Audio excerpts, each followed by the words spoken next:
Good afternoon again. Welcome to part 2 of the cardigan conversion of the Retro Roo blanket pattern by Shelbys. I'm Tracy from Zombie Crafter, and I just want to say a couple of things before we get started on part 2. First of all, this is how far I've got. This is using the Warlock colorway in the mandala yarn. Just get one here so you can see. They're the colours that are in it. And to this stage, I have just started my third ball. I'm about a third the way through my third ball. Right, a couple of other things. The pattern for the Retro Roo blanket is coming out in March. I'm going to be sending Shelby all my notes from the conversion, and they will be available through her. I'm not controlling any of the colours on this. All I am doing is when I get to the end of one ball, I'm using a ball that's starting with the colour I'm ending with, so that the colour sequence is continuing. If you have any questions, feel free to comment. I do try and look at them every day, sometimes twice a day. Another thing, I am doing everything I'm showing you in the videos is to fit me, because I'm using a jacket that fits me. So when you make yours, you get your measurements from a jacket that fits you. So this is why I'm not giving you counts or things like that. They will be available through Shelby of what I have done. This will be an oversized jacket. I would guess to be about a size 22, 24, but they do stretch and everyone's tension's different.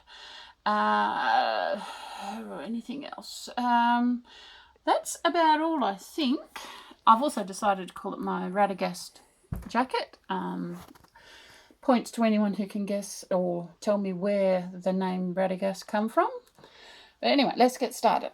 In part 1, we started the pattern and we did to 1 repeat, because when I measured my jacket, which is here, we needed to make it to the measurement of the width of the shoulders. Now, on my jacket, it was 50 centimetres.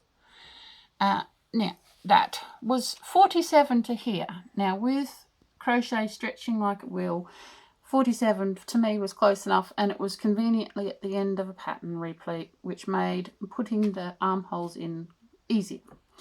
So we did that. Then I said to you at the end of part 1 that we were going to measure on the jacket where the arm left the side from the shoulder, and that's this measurement here. On my jacket was 32 centimetres. I measured down. I did the same on both sides, and then when I did the last single crochet row, I did foundation single crochet for the same amount of stitches that I missed, and then I carried on with the pattern. So I have now repeated the rows repeat. They are 4.5 inches each repeat, if I can find one. Where are we? From the granny stitches to the single crochet back loop. That is a repeat. And they're 4.5 inches or 11 centimetres, 11, 12, depending on how tight you are.